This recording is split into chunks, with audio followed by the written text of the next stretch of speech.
Is the South Pacific going to hit pause? I am Mark Sponsler, and welcome to the Stormsurf Video Surf Forecast for the week starting Sunday, June 8th.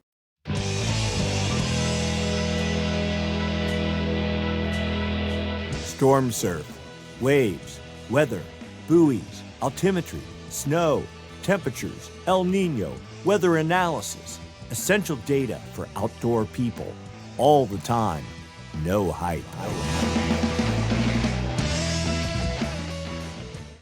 If you enjoyed the video, give us a thumbs up. If you haven't subscribed, please subscribe. Click the Stormsurf icon down in the lower right-hand corner of your screen. If you have a comment or question, write it up down below. We'd be happy to reply. And if you'd like to make a small contribution to the cause, you may. Hit the super thanks button down below, the heart with the $ in it. With that, I'd like to thank the folks that donated last week. Evolution Moto, B. Nadine, E. Slate, and Clay Goose. Thank you so much. Your contributions are always appreciated. And with that, let's get to work. We're going to start by looking at significant wave heights around the planet. And what really pops out is a broad gale in the Southeast Pacific. This system previously had higher seas. We'll get into that in a little bit. But the short story is there is swell from it radiating north. Also, we see a solid gale southwest of Western Australia with 36.9 foot seas, the highest seas in most of these wave model images. Right here, the highest seas over the entire domain are indicated right there. You can also see a swell front from previous energy pushing up towards Bali and Indonesia and Western Australia. And we'll get into all the details there. Otherwise, pretty quiet pattern around the planet. But before we get into all that, we're going to start by looking at current conditions. We're going to take a look at buoys at various locations, first starting up off the Pacific Northwest. Grays Harbor buoy, number 036, off the border there of North Oregon and southern Washington. We're looking at all the energy that's currently hitting the buoy, all the way up from 33.3 second period. That'd be very energetic swell, which there is 0.0 feet of. But we do see a little bump of 20-second period energy, 0.4 of a foot. And then we see a little bits of other scattered swell energy. Probably the biggest thing is wind swell. Oh, the chart goes the whole way down to 5-second period. This would be almost unrideable wind chop. And you see a bunch of energy here, about 1.5 feet between 7 and 8 seconds. That's probably the dominant swell. Let's go take a look here. Primary swell, 3.3 feet at 7.8 seconds from 290 degrees. Theoretically, this is a calculated surf height, 2.5 feet. That would be at your average beach break. No swell enhancing bathymetry, no, fancy reefs or anything to jack the swell up. And then secondary swell, 0.7 of a foot at 17.2 seconds from 231 degrees, theoretically making surf 1.2 feet. Next, we move down to Northern California, the Point Reyes buoy there off of Point Reyes, just north of the Golden Gate, buoy 029.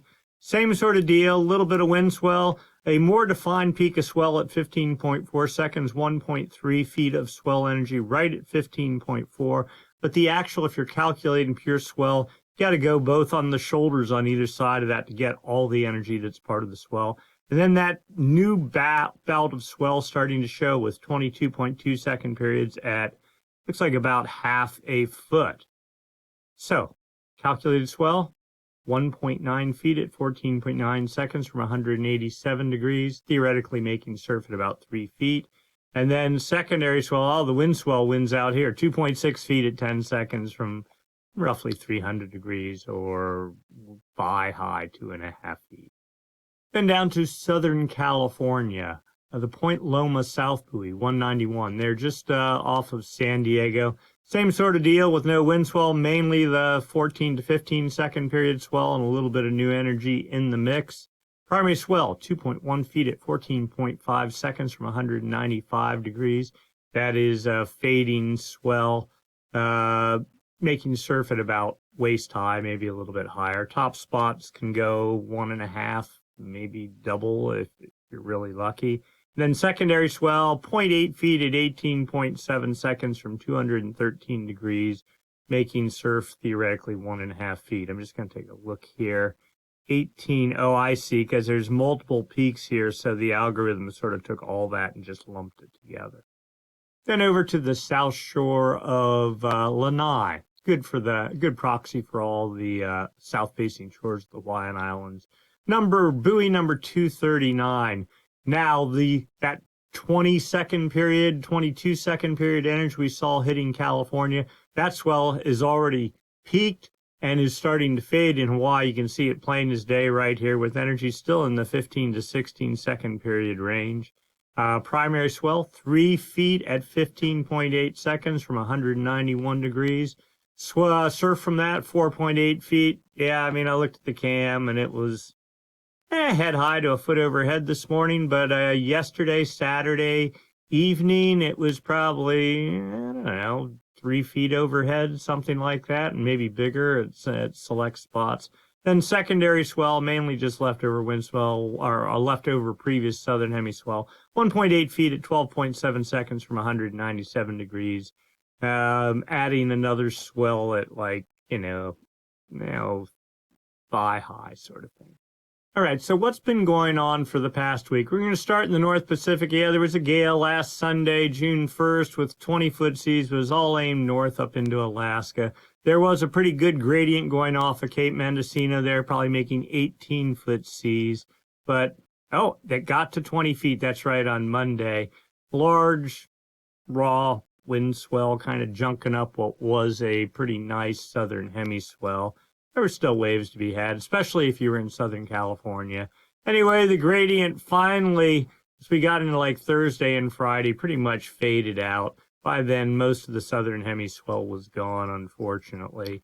New gale developed Saturday with theoretically 20-foot seas here in the northern Gulf of Alaska. Wasn't even really looking, but most of the energy aimed off to the east into Canada. Maybe the Pacific Northwest will get a little drop of that. Oh, and there we go. That was the end of the week we're at current time. Then we go down south, the South Pacific, and specifically under New Zealand. The swell that is currently hitting the U.S. West Coast and past its peak in Hawaii was generated by this gale. It actually started, we could go back a little bit more here. You see it south of the Tasman Sea. It pushed swell up in that direction. But relative to most spots here, it was about Friday evening, that would be the 30th of May, started developing due east of New Zealand. Secondary fetch built with 32-foot seas, building to about 34 feet. I think that was the peak of it, but you see this elongated fetch here. This pretty much mirrors what was going on with the winds that were driving it, so pretty good fetch.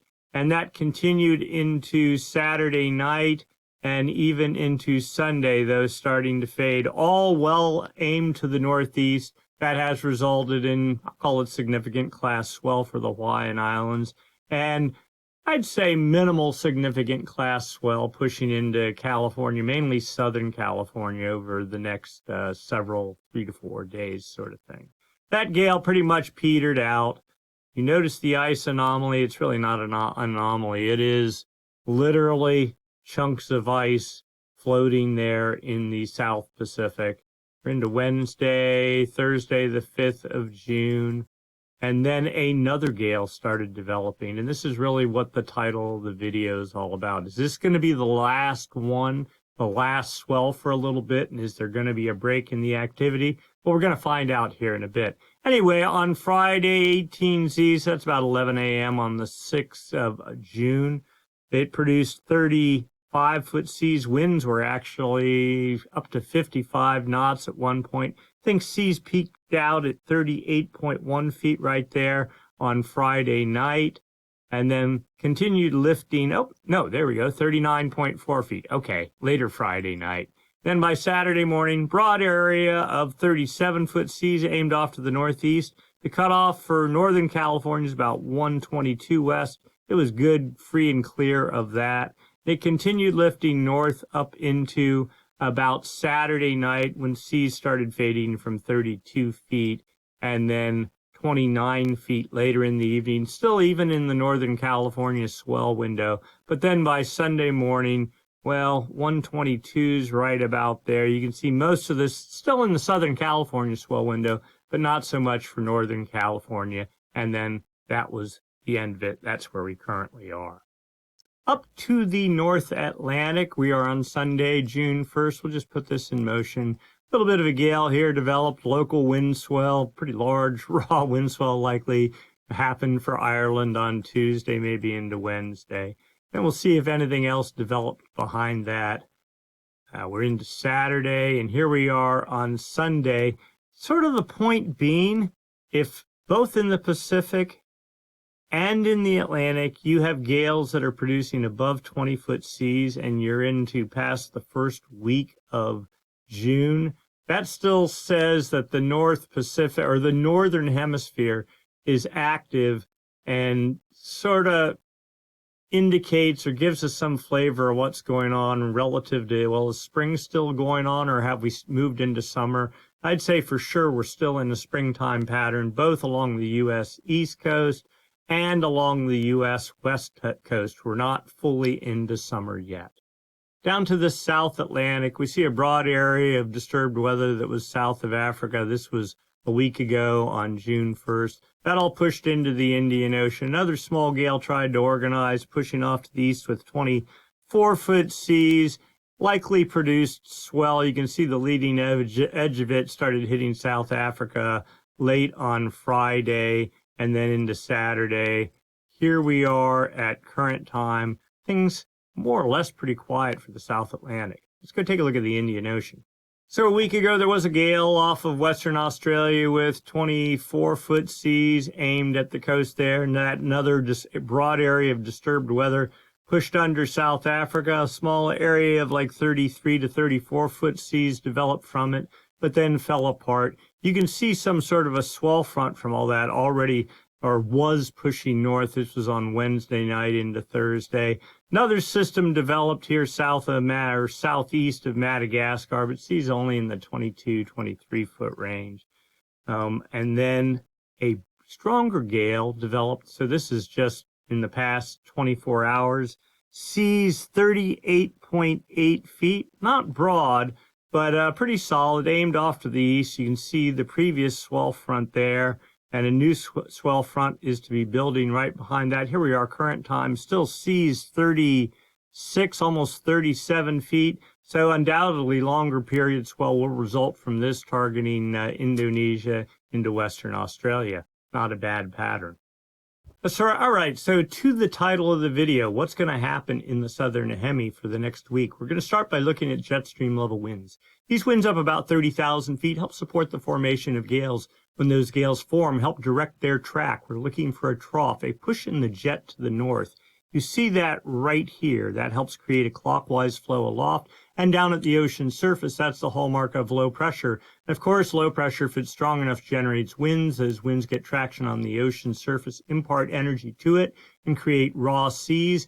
As those seas radiate away from the fetch area, in this case to the north, the lesser period elements decay off, exposing the more energetic, longer period swell elements, resulting in swell. And of course, that swell, when it hits your beach, turns into surf. So we have a trough. Troughs are the beginning of all of it, right on the hairy edge of the Southern California swell window. At this point, almost more targeting South America than California. But off to the west, you see we have a split jet stream.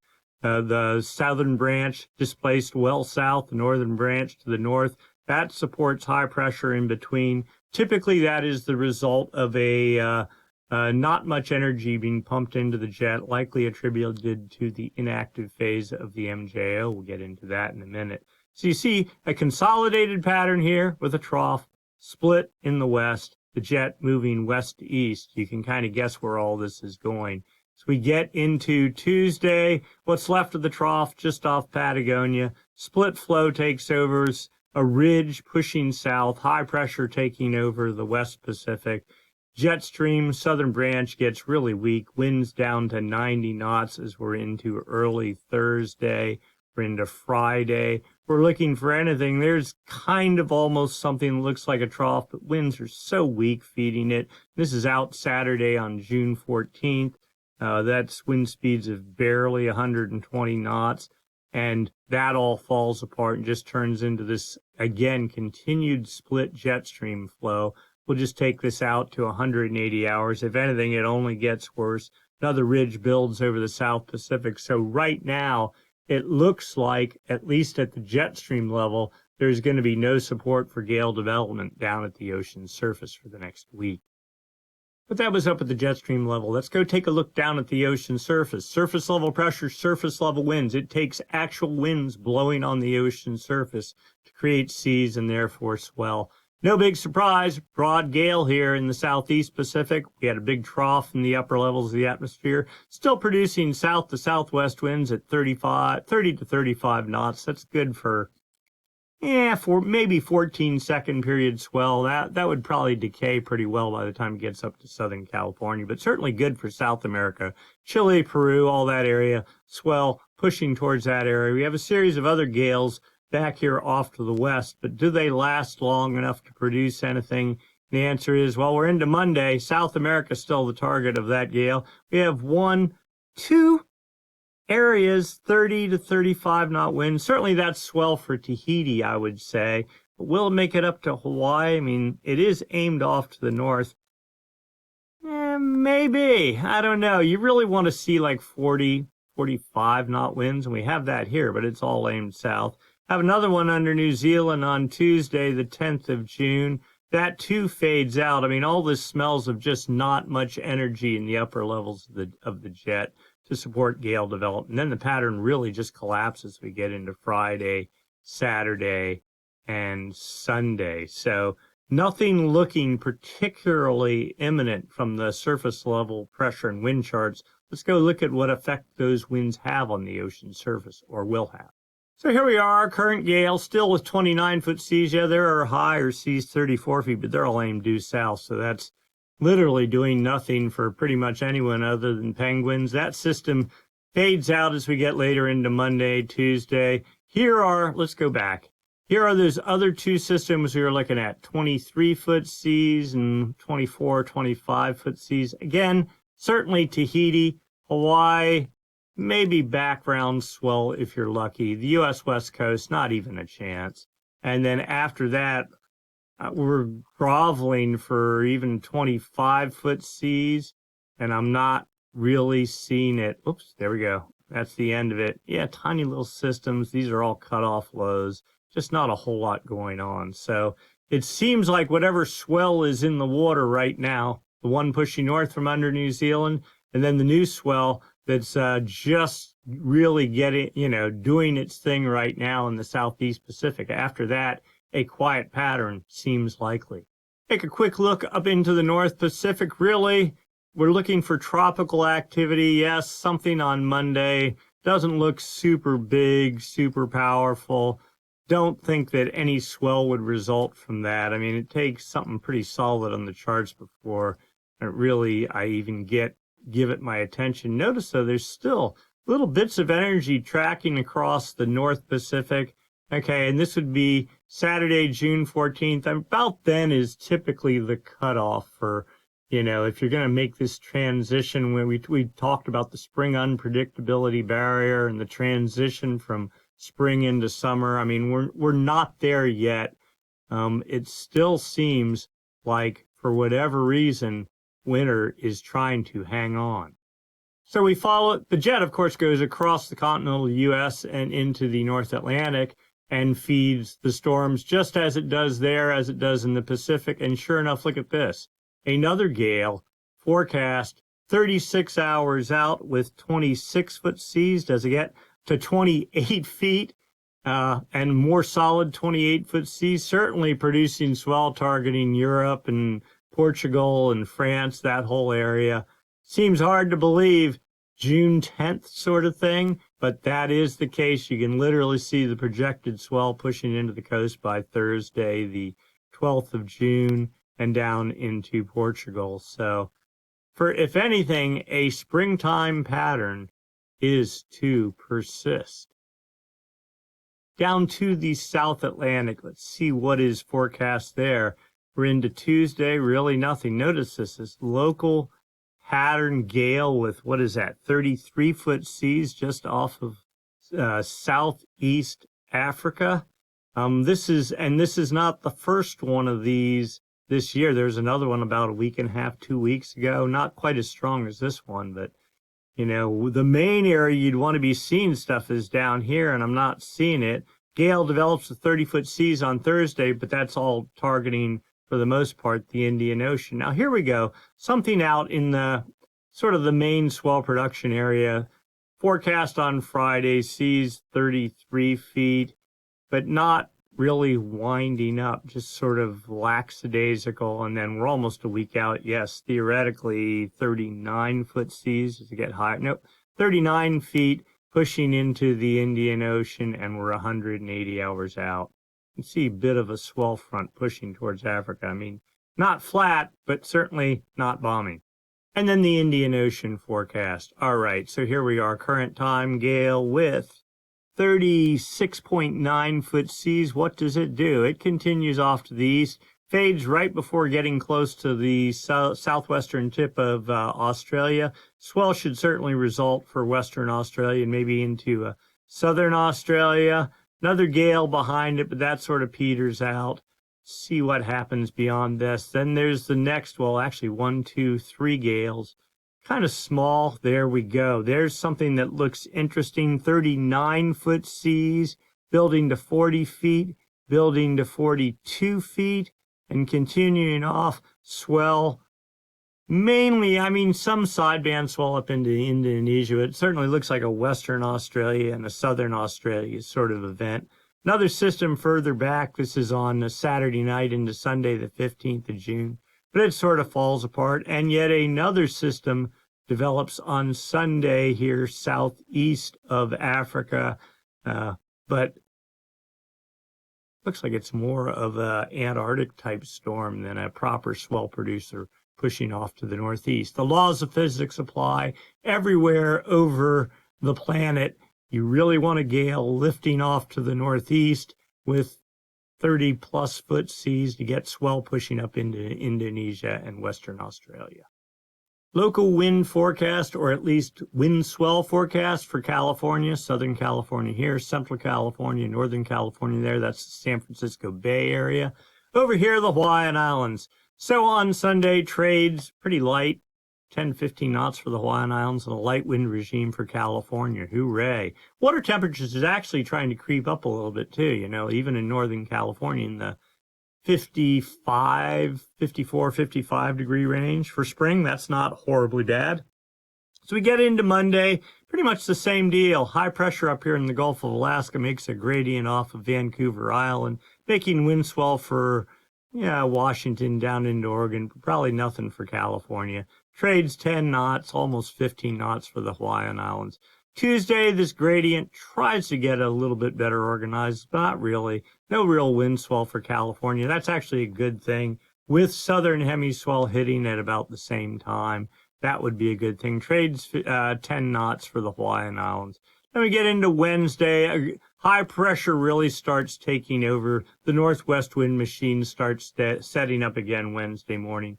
15 knots, not super deep, kind of shallow, so probably not making for big wind swell, at least right off the bat. And southern hemiswell is supposed to be still hitting at the same time. Trades pick up a little bit for the Hawaiian Islands, 15 knots.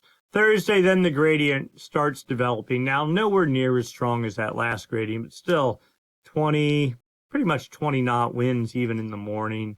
Building 20 to 25 for North and Central California, producing wind swell. Trades picking up 15 knots for the Hawaiian Islands. Friday, same sort of a deal. I mean, not a huge wind swell producer, but enough to kind of, well, it'll produce wind swell. And by then, by Friday, the 13th of June, Friday the 13th, southern hemiswell should pretty much be fading out. Trades 15 knots for the Hawaiian Islands. Saturday, repeat again. At least there'll be wind swell for the weekend. And trades east-northeast 15 knots for the Hawaiian Islands. Sunday, the wind swell continues, and swell from down in the southern hemi should be working its way up into California at the same time. So another south swell lost to the wind, more likely. Broad fetch here of trades at 15 knots, pushing off of California the whole way over Hawaii. That should be producing wind swell there on east-facing shores. And here we are a week out, the wind back in full effect. The temperature forecast for those hiking on the Pacific Crest Trail. This is for the intersection of Tioga Pass Road and the Pacific Crest Trail in Yosemite. That where those two roads or trails intersect. Elevation is 8,700 feet. These are the temperatures at different profiles. You can go the whole way down to the valley floor, which I think is about 4,000 feet. You see, nearly 80 degrees. But what really strikes me here is a very consistent, stable pattern. Nothing very dynamic. No big heat, but no big cold. Temperatures Monday, we're talking 55, maybe 60 degrees in the highs. Then as we get into Thursday, Friday, Saturday, temperatures down some. We'll say 50 to 55 degrees, maybe even 45 at night. And then as we get into next weekend, temperatures warm up again at 55 to 60 to almost 65 degrees. So not bad temperature regime for backpacking. All right, so the surf forecast, we'll start up in the Pacific Northwest, the Columbia River area there at the intersection of Oregon and Washington. Surf heights building, all this wind swell, 6 feet. So we get into Monday and Tuesday, and then slowly trickling down. So we get into next weekend, 2-foot surf or less. Local winds, peaking about 10 knots during the heat of the day and in the afternoon, and then fading from there. Swell heights, 5 feet at 10 seconds, 4 feet at 9 seconds. This would be on Wednesday, the 11th. Then fading down from there. What is this? 3.5 feet at 8 seconds on Saturday, and Sunday then crashing even from there. To Northern California, Ocean Beach, San Francisco, wind swell as we get into Monday, 3 feet. I'm not sure all this is wind swell. Some of this might be southern hemiswell, and then 3 feet fading down as we get later into the week, but then coming back up again in the 3-foot range. Notice winds not so bad on Monday, Tuesday, Wednesday, and then you're into this steady 20 to 25 knot range Thursday, Friday, Saturday, and even into Sunday. Swell heights, 1.6 feet at 17.5 seconds on Monday. Building Tuesday to, it shows wind swell, but you can just sort of eyeball it here. Probably 2.5 feet at 16 seconds on Tuesday. Wednesday, 2 feet at 15 seconds going down. Then the new swell hits on Saturday with swell size building to about 1.9 feet at 17 seconds as we get into Sunday. So more swell is a-coming. Southern California surf forecast unobstructed for the most part by wind swell. Surf heights 2.5 feet. This is not counting any swell enhancing bathymetry or anything, just pure calculated surf height. 2.5 feet peaking. This says Tuesday into Wednesday, fading some, and then coming up as we get into Saturday, Sunday, 3.8 feet. Winds not even a concern. Swell heights, here we go, 1.4 feet at 16 to 17 seconds on Tuesday, building Wednesday to 1.7 at 15 to 16 seconds, Thursday starting to fade out, 1.5 feet at 14 to 15 seconds. Dropping from there, then the new swell starts hitting with 19-second period on Saturday, building Sunday into like the 2.4 foot range at 16 seconds. So certainly, and from a more southerly angle. So certainly rideable surf for the most part the whole way through the week at top spots. The south shore of Oahu, surf heights, of course, here on Sunday, peaking 3.5 feet, fading slowly 2.5 feet, 2 feet by Wednesday. Things pretty quiet. After that, no real swell is forecast. Winds, trades pretty light, and then you see them building into the 19 to 20 knot range as we're into later in the work week. Swell heights, 2.5 for Monday, 2 feet, 14 seconds, down to 1.7, 1.5 feet at 13 seconds on Tuesday. By Wednesday, it's pretty much all gone. Looking beyond that, we're not really seeing anything. A little bit of swell here. South swell forecast on Sunday at 1.5 feet at 15 to 16 seconds. So that is at least a little hope. Jeffreys Bay forecast, South Africa, surf heights 13 feet, building into the 14-foot range on Tuesday. Notice the dropouts. That's a real good indicator for a lot of wind swell and probably a raw sea state. Of course, south winds 26, 29 knots. You know, this is the local gale tucked right up along the coast. As soon as that gale disappears, swell heights drop 4 feet, then maybe coming up a little bit on Saturday, 7 feet, and then building again early Monday, this is a week from now, to 10 feet. Let's see what the swell does. 14 feet at 10 seconds, 12 feet. Yeah, this all looks like more like local wind swell when, you know, these big numbers here. Sure, there will be waves somewhere, and that all just kind of falls apart. Then as we get into Friday and Saturday, 5.5 feet at 12 to 13 seconds. Another pulse building 7.5 feet at 13 seconds a week out. And then finally, Indonesia, Bali, just a good proxy for what's generally happening along all the islands there. 9-foot surf on Monday, fading to about 6 to 7 feet. Tuesday and Wednesday, coming back up to 10 feet on Friday, falling down, and then back up on Monday to about 7.5 feet. Winds, some variety of east-southeast in the 15 to 20 knot range, steady. Swell heights Monday, 5.6 feet at 16 seconds. That sure looks good. I'd love some of that. 4.5 feet at 14 seconds. New pulse comes in 6 feet at 16 seconds. That starts trickling down. Another pulse comes in at 5 feet at 15 seconds or so. So a steady swell production machine for the Indian Ocean. So let's go take a look long term. What's going on? We're going to examine the two major weather oscillations that affect swell generation potential long term. They are the MJO, the Madden-Julian Oscillation, and ENSO, the El Nino Southern Oscillation. We're going to start by examining the MJO, the Madden-Julian Oscillation. There are two phases to it, the active phase and the inactive phase.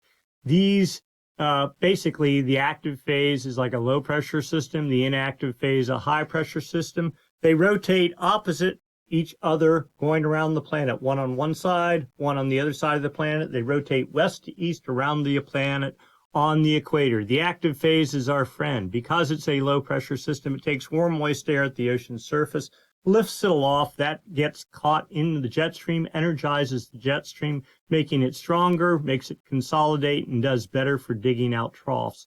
Also, the active phase of the MJO, because it's a low pressure system, it dampens trade winds. Okay, trade winds are generated by semi-permanent high pressure systems like what we're seeing in the Gulf of Alaska here relative to California and Hawaii. But when the active phase tracks on the equator from west to east, it sort of cuts into that high pressure, dampens it, helps to actually support tropical storm development wherever the active phase is in summer months, and then feeds the jet stream and winter storm production during winter months. The inactive phase of the MJO does the exact opposite because it is in fact a high pressure system. It feeds trade winds, making them stronger than normal. But knowing that, we have data from the TAO buoy array, a series of buoys strung across the equator. This is the East Pacific here. This is the West Pacific. That's the equator. That's the date line right there. That's New Guinea there. The arrows are 5-day average winds from the buoys, and they can give us a rough indicator of our trade's weaker or stronger than normal. And if you know that, then you know whether we're maybe in the active or inactive phase. So certainly, East Pacific looks like strong trades, Central Pacific strong, West Pacific not so much. But it is not the actual winds that matter. It is the anomalies, the difference from normal for this time of year. You take a 30-year average of what the winds are on the equator across the Pacific every day, 4 times a day for 30 years, and then you compare the current situation to that, and you can get a sense of, well, are the trades blowing stronger or weaker than normal? And from that, you can deduce whether we're in the active or inactive phase. So trades, just looking at the arrows, a little bit stronger out of the east, but not too bad here in the East Pacific. Pretty much almost dead neutral in the Central Pacific, and if anything, a little bit out of the West in the West Pacific. So this would suggest maybe a weak active phase somewhere here in the West Pacific, and the inactive phase maybe moving from the East Pacific over into the Indian Ocean. Let's go dig a little deeper. There we go, 850 millibars zonal wind anomalies. That's just another way of saying, are the trades stronger out of the east or are they weaker? They would call that westerly anomalies. If the trades aren't normal or they're weaker than normal, then it's effectively like a westerly wind. All right, and let's get ourselves oriented here. This is the whole planet. 180 is the date line. The far west Pacific starts about 135 east, so right about there. And it is in the West Pacific, from the far West Pacific to about 170 west. That is the area where if you have westerly anomalies, it feeds the jet stream. And then as the jet stream continues east across the rest of the Pacific, it has momentum. It consolidates, gets stronger, forms troughs, all that kind of stuff. So you can see the pattern again, right? Here's the date line. These blues, easterly anomalies, inactive phase of the MJO, if not the La Nina signal for May, all the way into June. And now here we are, a good push of westerly anomalies, just sort of as we were talking about. You can see it pushed the whole way to the date line, or it did maybe yesterday. It's already starting to recede and should be completely gone from the West Pacific in the next 3 days. It lasts for only about 5 days, and then westerly anomalies make another incursion. This is a better sign of pulses of, if not the active phase of the MJO, just westerly anomalies trying to get more regular in the West Pacific, helping the atmosphere move from a Modoki La Nina pattern into at least a neutral pattern. Let's keep digging.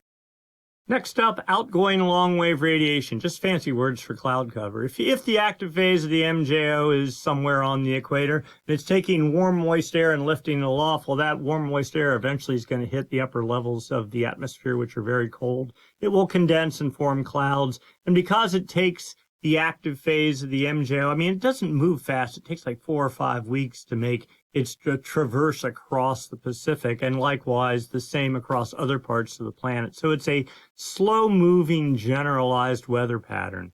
So the blues in this chart represent more clouds, cloudier than normal skies, less sunlight bouncing off the ocean surface. Oranges and reds, clear sky, high pressure. Okay, so this would be the inactive phase, this would be the active phase, and let's get ourselves oriented here. South America, Central America, Hawaii, New Guinea, the equator right there, date line right there. So this looks like active phase of the MJO over the West Pacific, almost trying to make it into the East Pacific. That pattern 5 days from now starts decaying, and this is a statistic model. And by 10 days from now, so a week and a half from now, inactive phase of the MJO starts pushing into the West Pacific. And it is this area, again, from right about there, 135 east out to 170 west, just on the equator, right there. That's where we're really monitoring. I call that the Kelvin wave generation area. But that's when, if the active phase is over here and it sits there for like, 20 days or so, that's when magic really happens. This sort of couple days sort of scenario probably isn't enough to do a whole lot. Now that is a statistic model. The dynamic model, the GEFS, the GFS model we all know and love. This is the ensemble version of it. It's kind of saying the same thing, but the good news is it says that the inactive phase of the MJO is not supposed to follow. That's good news, just completely dead neutral 2 weeks from now. Here are the phase diagrams, so same two models, statistic model, dynamic model. How do you read this? Well, the MJO, we are tracking where the active phase of the MJO is. So it moves from the Indian Ocean to the maritime continent, over the West Pacific to the East Pacific, under the United States, over across the Atlantic, over Africa, back to the Indian Ocean. Where the heavy dot is where the active phase of the MJO is. So right smack in the middle of the Western Pacific.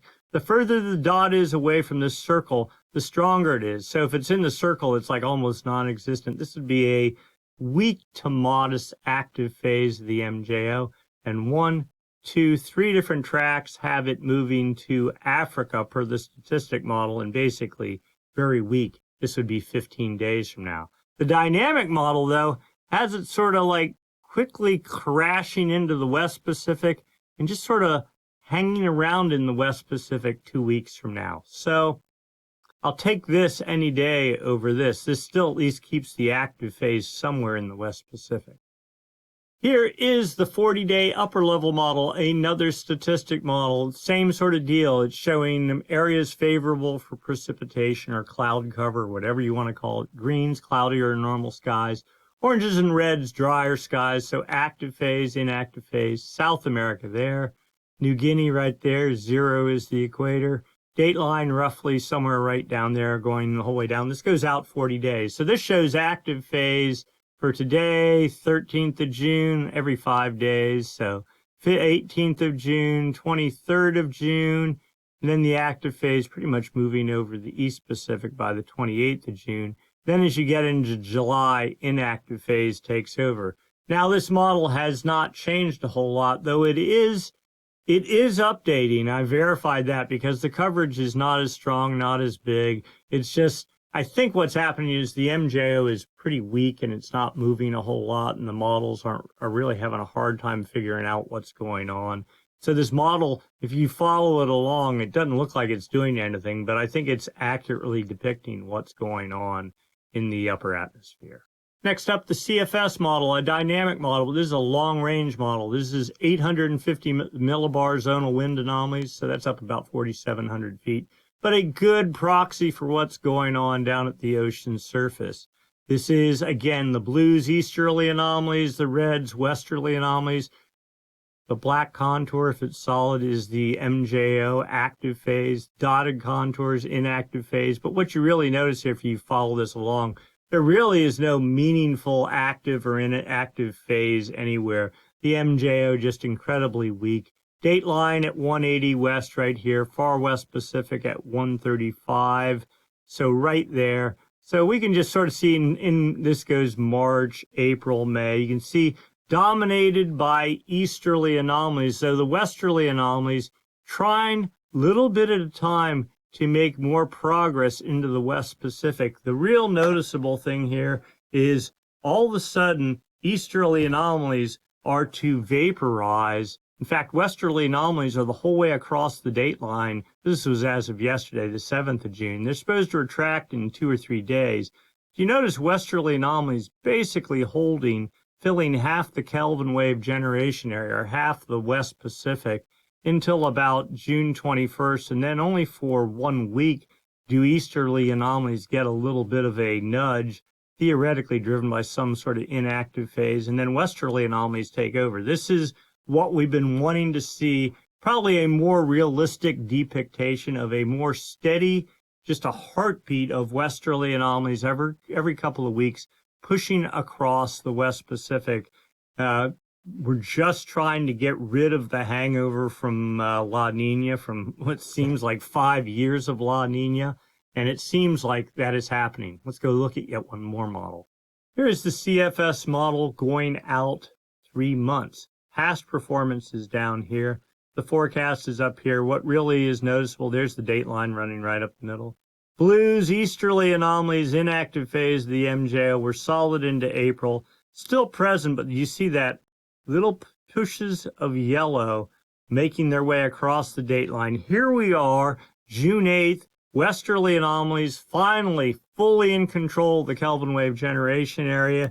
And according to this, yeah, a little pocket of blue, but I mean, really neutral to westerly anomalies are forecast from here the whole way into the fall, with easterly anomalies basically south of California on the equator, and westerly anomalies filling from the date line and everywhere west of there, starting today and beyond. I mean, that's kind of a cause for celebration in that it suggests that the remnants of La Nina and whatever pattern that we've been in for the past, 5 years or more, is maybe finally over. Let's overlay the MJO here.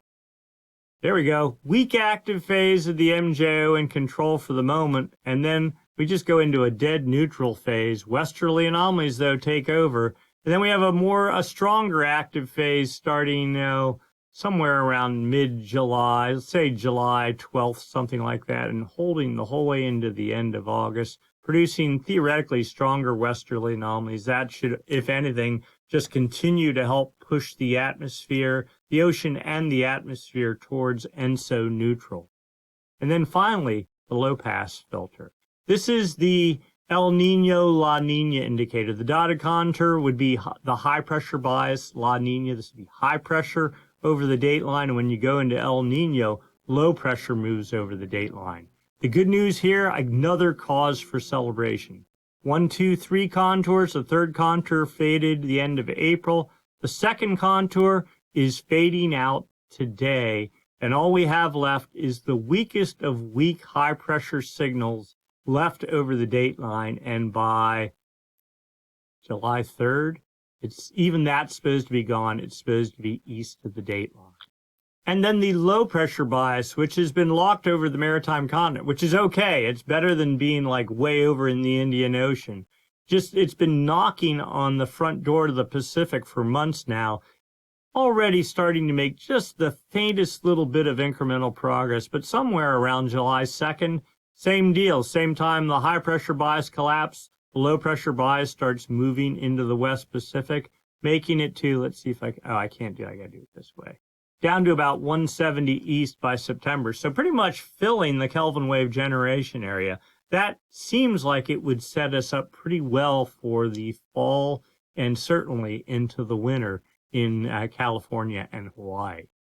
Now we move into the ENSO portion of the discussion, the El Nino-La Nina situation.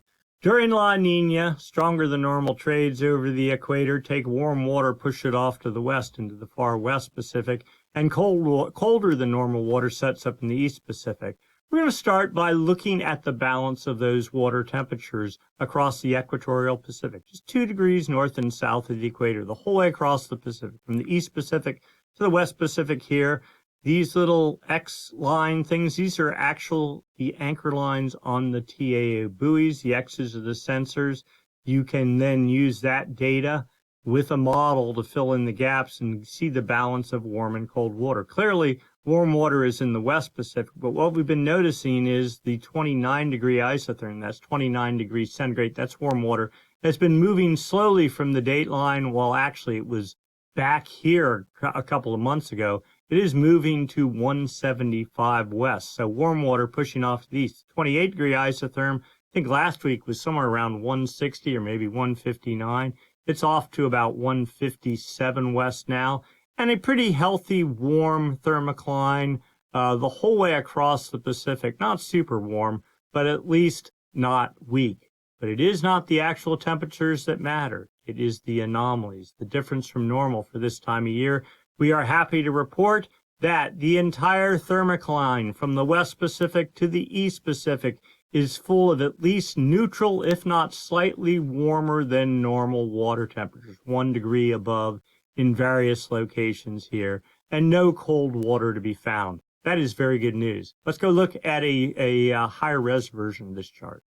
So here is a high-res animation version over time, going back into early April. Eventually this will get in here into the current picture, but you can clearly see the evolution from what was colder water to a warmer water regime setting up the whole way across the Pacific. East Pacific here, West Pacific there. I think this is, again, 2 degrees north and south of the equator. You see the large pocket of warm water here in the west, what looks like a Kelvin wave, warm water sweeping off to the east, making it to, I'd put it somewhere about 118 west. So this would be basically south of Southern California on the equator, with a finger of warm water the whole way into Ecuador. This looks like a much more normal regime, a regime not dominated by La Nina. Here is the sea level satellite data used to build that second chart there that we just saw, or to amplify it. This is the height of the ocean surface. Strip out the waves, the wind waves, the tides. And is the height of the ocean higher or lower than normal? Why would that matter? Well, warm water at depth expands. When it does, it displaces the warm water that's above it up, and you get a bump on the ocean surface. Cold water at depth contracts. You'll get a little divot on the ocean surface. So here is Ecuador. This is the equator right here. There's New Guinea right there. That's the date line right there. What you see is 0 to 5 centimeters above normal here. So warm water here over the date line, kind of neutral, making it the whole way across the Pacific and then off of Ecuador and the Galapagos Islands, neutral to slightly above normal. If anything, this is as neutral as it gets. The official area, 5 degrees north and south of the equator. You see there are negative anomalies north and south of the equator, but they're kind of limited. And what's even more interesting, you see here off of California, this is the flow of the northwest wind regime, the high pressure, the Gulf of Alaska high pressure system, northwest winds scraping water out, creating upwelling. So you see that working its way down to here. And I think the same thing's going on off of Chile, pushing off of the coast there. High pressure basically driving this. But that is a seasonal high pressure thing. Again, we were talking about the demise of springtime. As spring fades, my guess is these negative anomalies will fade too. And then you might see some of these sea heights or ocean surface heights rise a little bit into right at the 0 line probably. Then here is upper ocean heat anomalies going back a year to June 2024, the whole way down to June 2025. We've all seen this. You know the drill. The blues colder than normal water. This is your La Nina signal. We got to about the beginning of March. It just completely collapsed while warmer water started building in the west. And then notice a discharge of warm water. The temperatures, as high as they were here, being held by stronger than normal trades. The trades died. The warm water started sloshing east. I mean, this is not like some El Nino Kelvin wave or anything like that. Just a return to basically normal temperatures now for, I'll give it 2 months. I think it takes pretty much 3 months for then that to start really getting figured out by the atmosphere. And then probably another 3 months after that for the atmosphere to go, oh, the ocean really has changed. Oh, I need to change my circulation from a jet stream perspective as well. So that would set us up, as we're getting into like late August, September sort of time frame. And then I think what we're going to see if this pattern continues is just a normal fall pattern, not dominated by La Nina, something we haven't seen for a very long time. Next, we go up to the ocean surface. It is the ocean surface that matters because if you have warmer than normal water on the ocean surface, it creates more evaporation, puts more water vapor up into the atmosphere. That creates a lifting air pattern, and that is way better than a falling air pattern. If you have colder than normal water on the equator, you get a falling air pattern. That's kind of like a La Nina pattern. But you see the official El Nino monitoring region from 120 west, 5 degrees north and south of the equator out to 170 west. So right in there, okay? You can just sort of eyeball this, a little bit of warmer, a little bit of neutral, the white's neutral, a little bit of cooler. So kind of a mixed bag, but probably pretty much neutral. Kelvin wave generation area over here, lots of warm water, lots of lifting air. If we get westerly anomalies in there, that'll be great for feeding the jet stream. Here's our typical springtime kind of upwelling pattern along the California coast. But you notice from like San Francisco the whole way down to Baja, temperatures have risen the past couple of weeks. That's just due to we haven't had a huge northwest wind event for a week or two, and so maybe temperatures are starting to respond in kind. Here's the sea surface temperature trend for the past 7 days as of June 7th. You see basically, a couple little tiny pockets of cooling, little pockets of warming, but basically a dead neutral trend. Temperatures aren't getting warmer, they're not getting colder, they're just sort of sitting there. Here's the sea surface temperature trend in the Nino 1.2 region. That would be the area right there up along Ecuador and the Galapagos. Today's value right there. Now the data crashed. Normally there's a lot more data here, so it's slowly in the process of building up. But latest value, 379 thousandths of a degree above neutral. There's neutral right there. So well, slightly warmer than normal temperatures over the East Pacific. And then in the official El Nino monitoring region, they call it the Nino 3.4 region, temperatures quarter of a degree below normal, 294 thousandths of a degree. And you can see the trend kind of slowly working its way up since May 25th, we were down at 0.4 of a degree, and now we're at effectively 0.3 of a degree. In this region, neutral or normal is considered anywhere from 0.5 degree above to 0.5 degree below. I'd say we're on the low side of normal for the moment. The weekly sea surface temperature corrected values, so we were what, a 1/4 of a degree below normal. This is, you know, they apply some fancy algorithms to try to take into account for a warming planet. This suggests 1/10 of a degree below normal for the week ending May 28th. Be interesting to see what the next most recent value is. But you see, we've been holding right at neutral since, well, officially since right here, since February. So February, March, April, May, that's 4 months at neutral. You would think that should be working its way into the atmosphere by now, and lo and behold, right, we saw westerly anomalies starting to push over the equatorial Pacific, starting to take up their normal place, so that is a good sign. So what does the atmosphere think is going on?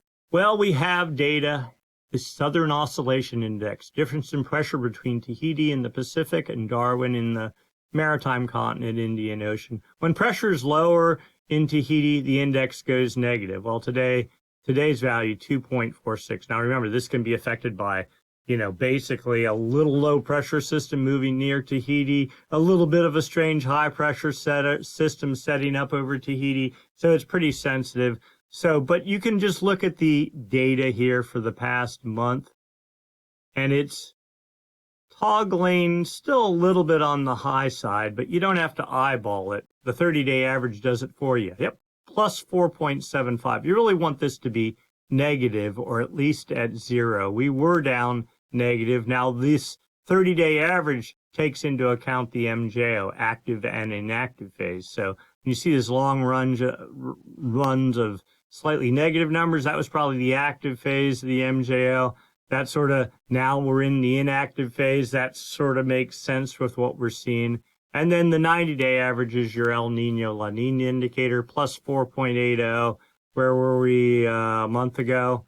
3.31. So rising a little bit, but not a whole lot. Let's take a look at this data on a graph.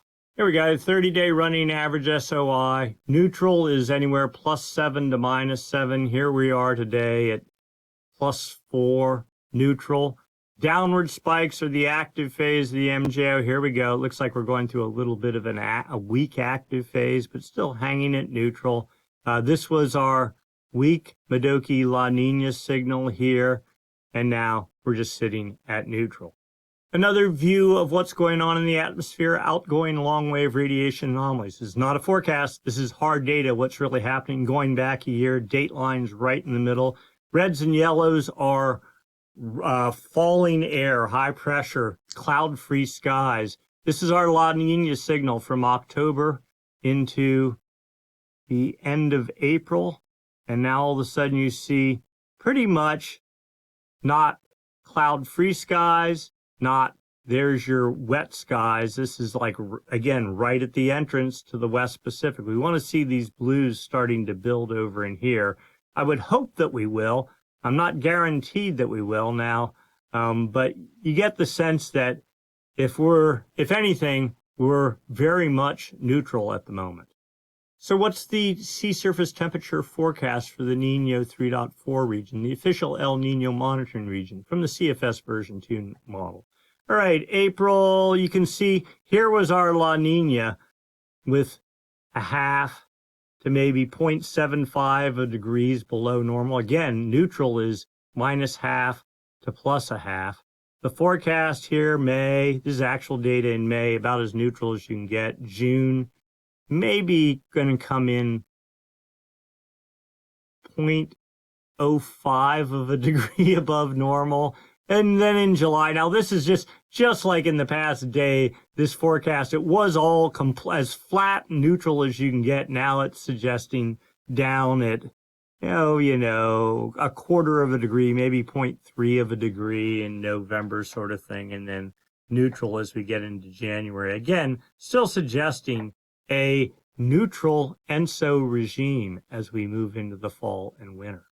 And then finally, the Pacific Decadal Oscillation. This is like this long-running La Nina El Nino cycle. So the blues, negative values, colder than normal temperatures, more high pressure in the atmosphere than normal. And you can see, yeah, there was some red here, but for the most part, we've been in blue since November of '98. Those of you that follow this channel regularly know that we are anxiously awaiting of the transition from a blue regime, cold regime, to a red regime.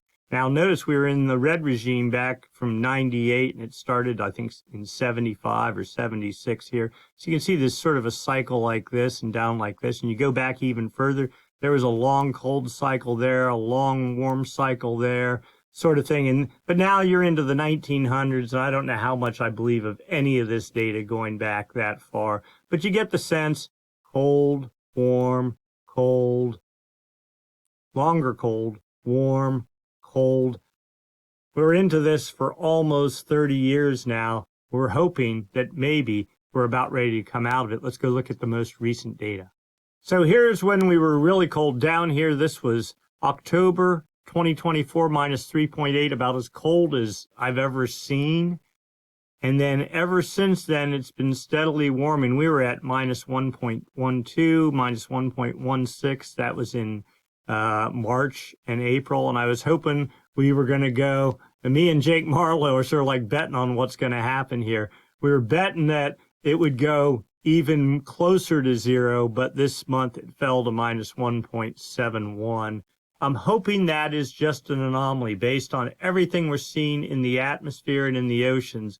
It seems like this guy should start moving closer and closer to neutral. Fingers crossed. So for right now, southern hemiswell is hitting Hawaii, bound for the U.S. West Coast. We can already see the first early signs of it starting to hit into Southern California and the whole way up into Oregon. That should be the main feature for the work week. But another gale was in the southeast Pacific with pretty decent seas and aimed pretty well to the north. Swell from that is pushing northbound in by later next weekend, we'll say, and for the week after that. But beyond that, the well appears to be running dry with nothing on the charts for a week. So if there was a time to surf, I would say in the next 2 weeks, get it while you can. Then there might be a break, maybe the inactive phase of the MJO. Again, splitting the jet stream, not sort of making the atmosphere just right. But looking longer term, all the models suggest, well, we should be moving into a more positive regime with westerly anomalies taking over the Kelvin wave generation area. The last of the La Nina signal already gone in the atmosphere, and we're just basically waiting for momentum in the atmosphere to shift from what has been a multi 3 to 5 year La Nina bias sort of pattern into maybe a long run of a neutral pattern, if not something better. Fingers crossed on the PDO. Are we actually going to move out of this 25 plus year cold regime into a warmer regime, or are we going to fall back in? I don't know. If you got thoughts, I'd love to hear about it. You all have great ideas. Anyway, that's where we are for right now, looking cautiously optimistic for this fall. All right, if you enjoyed the video, give us a thumbs up. If you haven't subscribed, please subscribe. Click the Stormsurf icon down in the lower right-hand corner of your screen. It helps us, helps the algorithm, helps support the channel. If you have a comment or question, write it up down below. We'd be happy to respond. And of course, if you would like to make a small contribution to the cause, you may. Hit the super thanks button down below, the heart with the $sign in it. Thanks again to everyone that has donated. I really do appreciate you, and it means a lot to me. With that, we are done for this week. We will do it again next week, same time, same channel. Thanks so much for watching.